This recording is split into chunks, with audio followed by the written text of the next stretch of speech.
অত্যন্ত স্বল্প সময়ের মধ্যে আপনারা আজকের ইনকলাব মঞ্চ কর্তৃক আয়োজিত জরুরি সংবাদ সম্মেলন উপস্থিত হয়েছেন, এজন্য সাংবাদিক ভাই এবং বন্ধুদের প্রতি কৃতজ্ঞতা জ্ঞাপন করছি। আপনারা জানেন যে গতকাল শহীদ ওসমান হাদির হত্যাকাণ্ডে জড়িত দুইজনকে ভারতে গ্রেফতার করা হয়েছে। ফয়সাল করিম মাসুদ এবং তার সহযোগীকে ভারতে গ্রেফতার করা হয়েছে, এই মর্মে আমরা একটি সংবাদ পেয়েছি। শহীদ ওসমান হাদি হত্যা মামলার তদন্তকারী কর্মকর্তার সাথে আমার কথা হয়েছে। তিনি আমাদেরকে নিশ্চিত করেছেন শহীদ ওসমান হাদির খুনি ফয়সাল করিম মাসুদ ভারতে গ্রেফতার হয়েছেন। এটা আমাদের জন্য একটা গুরুত্বপূর্ণ বিষয় যে 87 দিন পরে হলেও শহীদ ওসমান হাদির হত্যাকারী গ্রেফতার হয়েছে।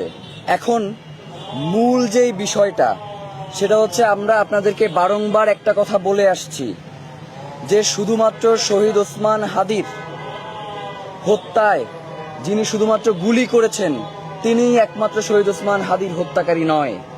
শহীদ ওসমান হাদির হত্যার পিছনে যারা এই শুটারদেরকে ভাড়া করেছে, যারা এই হত্যার পরিকল্পনা করেছে, তাদেরকে আমরা কোনো জায়গায় দেখতে পাচ্ছি না।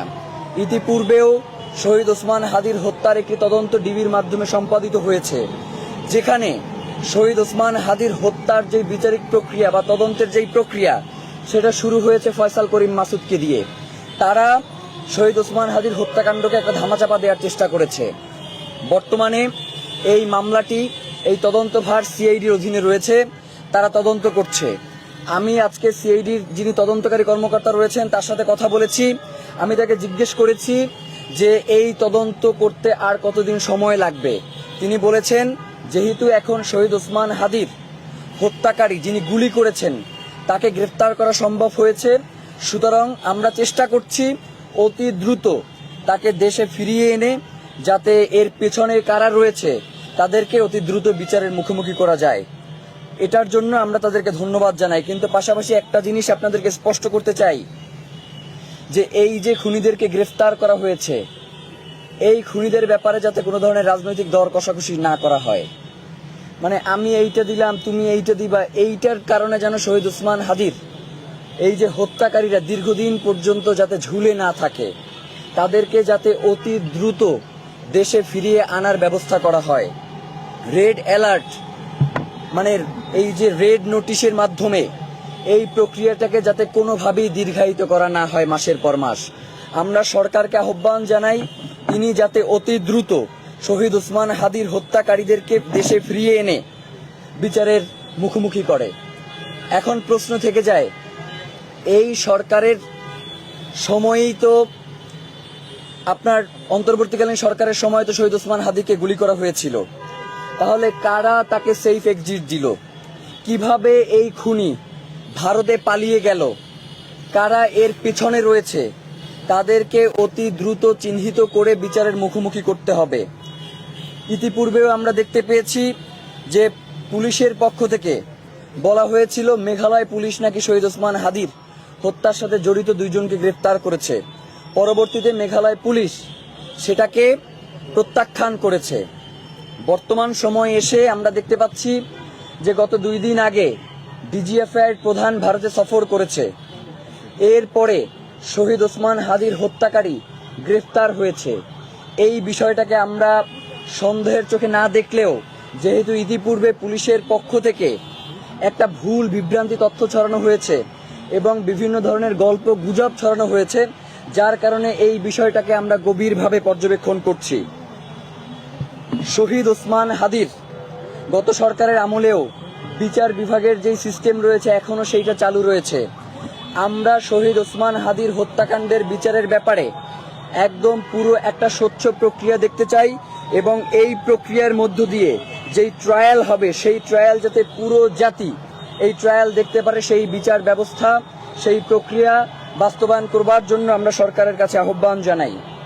আমরা অন্তর্বর্তীকালীন সরকারের আমলে জাতিসংঘের অধীনে শহীদ ওসমান হাদির হত্যার তদন্ত করবার জন্য একটা আবেদন করেছিলাম। অন্তর্বর্তীকালীন সরকার আমাদেরকে জানিয়েছিল তারা জাতিসংঘের কাছে একটি চিঠি প্রেরণ করেছেন। আমরা স্পষ্ট করে বর্তমান সরকারকে বলে দিতে চাই, বর্তমানে যেই তদন্ত প্রক্রিয়া চলমান রয়েছে, এর পাশাপাশি নিরপেক্ষতা এবং সুষ্ঠু বিচার সম্পাদনের জন্য জাতিসংঘের অধীনে তদন্ত হওয়াটা অত্যাবশ্যকীয় হয়ে দাঁড়িয়েছে। সুতরাং বর্তমান সরকারকে আমরা অনুরোধ জানাবো যাতে অতি দ্রুত শহীদ ওসমান হাদির হত্যার ব্যাপারে জাতিসংঘের যেই চিঠি প্রেরণ করা হয়েছে, সেই চিঠির ব্যাপারে জাতিসংঘ কি পদক্ষেপ গ্রহণ করা হয়েছে বা জাতিসংঘ এই তদন্ত ভার নিতে সম্মত হয়েছে কিনা, বা সম্মত হলে সরকারের পক্ষ থেকে তাদেরকে কি কি সুবিধা বা কি কি সহযোগিতা করা হবে মর্মে সরকারের পক্ষ থেকে তাদেরকে জানানো হয়েছে, সেগুলো জনসম্মুখে প্রকাশ করা হোক। গতকাল থেকে আরেকটা বিষয় আমরা খুব করে লক্ষ্য করছি, যে এই কালচারাল ফ্যাসিস্ট এবং জনবিচ্ছিন্ন যেই রাজনৈতিক শক্তি এবং বাংলাদেশের বর্তমান একটি সর্ববৃহৎ রাজনৈতিক দলের পক্ষ থেকে মিডিয়ার মাধ্যমে এবং তাদের অনলাইন অ্যাক্টিভিস্টের মাধ্যমে বিভিন্ন ধরনের প্রোপাগান্ডা ছড়ানো হচ্ছে এবং শহীদ ওসমান হাদির এই লড়াইয়ের পাশে যারা ছিল তাদেরকে বারংবার করে ফ্রেমিং করে হত্যাযোগ্য করে তোলবার একটা প্রচেষ্টা করা হচ্ছে। আমরা বর্তমান সরকারকে আহ্বান জানাই, যারা এই কার্যক্রমগুলো করছে তারা আপনার দলের নেতাকর্মী, তারা আপনার দলের বিভিন্ন দায়িত্বে রয়েছে। তদন্ত ছাড়া আপনার দলের নেতাকর্মীরা যেভাবে ঢালাওভাবে এর দায়ভার অন্যের উপরে চাপিয়ে দেওয়ার একটা চেষ্টা করছে এবং জনগণের কাছে একটা মিথ্যা প্রোপাগান্ডা ছড়াচ্ছে, আপনারা যদি এই ব্যাপারে ব্যবস্থা গ্রহণ না করেন তাহলে আমরা মনে করব যে আপনারা আপনাদের নেতাকর্মীদের দিয়ে এই ধরনের সংবাদ প্রচার করাচ্ছেন। প্রিয় ভাইয়েরা, সর্বশেষ একটা কথা বলতে চাই, শহীদ ওসমান হাদি তিনি বাংলাদেশের একজন গুরুত্বপূর্ণ ব্যক্তি। জুলাইয়ের পরবর্তী সময়ে বাংলাদেশের পক্ষে শহীদ ওসমান হাদির থেকে বড় ভোকাল কেউ ছিলেন না। শহীদ ওসমান হাদির থেকে বাংলাদেশের পক্ষে কথা বলবার মতো এত বলিষ্ঠ কণ্ঠস্বর বাংলাদেশে শুনতে পাওয়া যায় নাই। এই যে কালচারাল ফ্যাসিস্ট গোষ্ঠী যারা দীর্ঘদিন ধরে এই আওয়ামী ফ্যাসিবাদকে, এই ফ্যাসিস্ট সরকারকে লালন পালন করে ক্ষমতায় টিকিয়ে রেখেছে, গুম খুনের রাজনীতিকে বৈধতা দিয়েছে, গতকাল থেকে তারা দেখতে পাচ্ছি যে শহীদ ওসমান হাদির হত্যাকাণ্ডের এই বিচারিক প্রক্রিয়াকে ভিন্ন খাতে প্রবাহিত করবার আপ্রাণ চেষ্টা করে যাচ্ছে।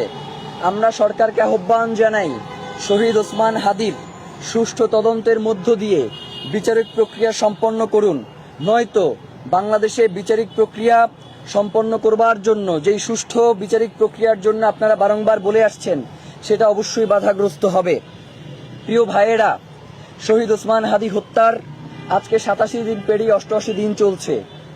এই 88 দিন পরেও এখন পর্যন্ত আপনি ভাবেন যে সরকারের পক্ষ সরকার খুব সরকারি দলের যে লোকজন খুব উল্লাস করছে, মনে হচ্ছে যে সরকার দলের লোকজন গিয়ে ভারতে গিয়ে এদেরকে গ্রেফতার করছে, এমন একটা ভাব তাদের মধ্যে দেখতে পাচ্ছি। অথচ শহীদ ওসমান হাদি যখন গুলিবিদ্ধ হয়েছে তখন তারাই বলেছে যে শহীদ ওসমান হাদি শুধুমাত্র ফ্রেম নেয়ার জন্য নিজে গুলি করিয়ে এই একটা ফ্রেম নেয়ার চেষ্টা করছে। এরপরে যখন শহীদ ওসমান হাদি শাহাদাত বরণ করলেন, তখন যখন জানা যায় লক্ষ লক্ষ মানুষ হলো, তখন তারা বলবার চেষ্টা করেছে যে শহীদ ওসমান হাদিকে রাজনৈতিকভাবে একটা জায়গায় দাঁড় করানোর চেষ্টা করা হচ্ছে। এরপরে হাদির নামে, শহীদ ওসমান হাদির নামে তারা বিভিন্ন ধরনের কটূক্তিমূলক কথা বলবার চেষ্টা করছে। এই যে কথাগুলো তারা বলছে, আমরা বিশ্বাস করি না যে তাদের নেতাকর্মীদের নিজস্ব মদত ছাড়া তারা এই ধরনের কথাবার্তাগুলো বাহিরে বলছে। আমাদের কথা খুব স্পষ্ট, শহীদ ওসমান হাদির খুনিদেরকে দ্রুত গ্রেফতার করে বাংলাদেশ সরকারের কাছে হস্তান্তর করতে হবে। পুরো একটা ব্যাপার সেটা হচ্ছে, আমরা তো কাউকে এইখানে জানাইতে আসি নাই, আমরা কাউকে এখানে কৃতজ্ঞতা জানাতে আসিনি, আমরা আমাদের অধিকার আদায়ের জন্য এখানে এসেছি। ভারত সরকারের পক্ষে, ভারত সরকারের জন্য শহীদ ওসমান হাদি এই মুহূর্তে একটা গুরুত্বপূর্ণ বিষয়। শহীদ ওসমান হাদির হত্যার ব্যাপারে তাদের যে বিচারিক প্রক্রিয়া, এই ব্যাপারে তারা সহযোগিতা করবে নাকি অসহযোগিতা করবে, তারা কি সন্ত্রাসীদেরকে লালন পালন করবে, সন্ত্রাসীদের অভয়ারণ্য হয়ে উঠবে, নাকি সন্ত্রাসীদেরকে সুষ্ঠু প্রক্রিয়ার মাধ্যমে হস্তান্তর করে এই বিচারিক প্রক্রিয়াকে সামনের দিকে এগিয়ে নিয়ে যেতে সহায়তা করবে, সেই সময়টা এখন আমাদের সামনে। আমরা দেখতে চাই ভারতে যে গ্রেফতার হয়েছে তাদের ব্যাপারে ভারত সরকার কি পদক্ষেপ গ্রহণ করে।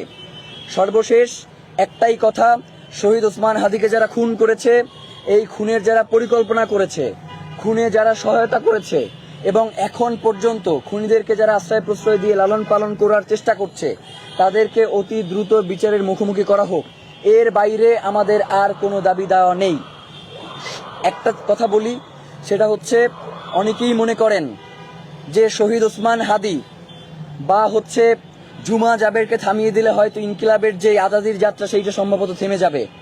আপনাদেরকে একদম এই সরাসরি একটা ঘোষণা দিয়ে দিলাম, আপনারা পারলে ইনকিলাব মঞ্চের এই যাত্রাকে থামিয়ে দেখান, পারলে এইটা থামিয়ে দেখান। একটা ঘোষণা দিয়ে যাই, ইনকিলাব মঞ্চ আগে যেই পরিমাণ কাজ করছে তার থেকে শতগুণ বেশি শক্তি নিয়ে, শতগুণ বেশি সাহস নিয়ে আগামীর দিনের রাজপথে তার দায়িত্ব পালন করবে।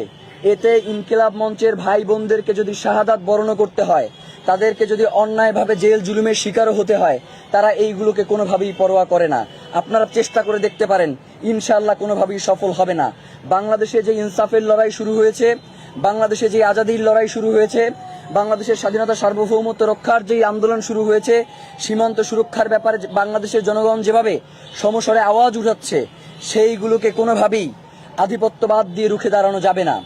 আমরা বাংলাদেশের জনগণ যতদিন পর্যন্ত আমাদের দেহে প্রাণ রয়েছে, ততদিন পর্যন্ত আমাদের সার্বভৌমত্বের ব্যাপারে, আমাদের স্বাধীনতার ব্যাপারে, আমাদের ইনসাফের ব্যাপারে কথা বলে যাব ইনশাআল্লাহ। বাংলাদেশ জিন্দাবাদ, ইনকিলাব জিন্দাবাদ। সবাইকে অসংখ্য ধন্যবাদ। আসসালামু আলাইকুম।